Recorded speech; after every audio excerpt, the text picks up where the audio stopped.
ప్రపంచంలోని అతిపెద్ద ఆధ్యాత్మిక కార్యక్రమం మహాకుంభమేళాలో పాల్గొన్నారు ప్రధాని మోదీ. ప్రయాగ్రాజ్లో రుద్రాక్షలు చేతిలో పట్టుకొని త్రివేణి సంగమం వద్ద పుణ్యస్నానం ఆచరించారు.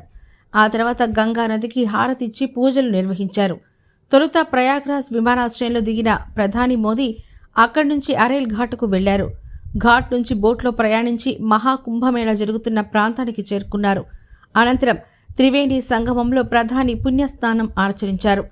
దానికి ముందు అక్కడి బోట్లో ప్రయాణించారు. స్నానాలు ఆచరించడానికి వచ్చిన భక్తులకు బోట్ నుంచి అభివాదం చేశారు. ఆయన వెంట యూపీ సీఎం యోగి కూడా ఉన్నారు. అయితే ఈ మహాకుంభమేళా జనవరి 13న ప్రారంభం కాగా భారత్తో పాటు విదేశాల నుంచి భారీ సంఖ్యలో భక్తులు హాజరవుతున్నారు. ఈ నెల 26 వరకు ఈ వేడుక జరగనుంది.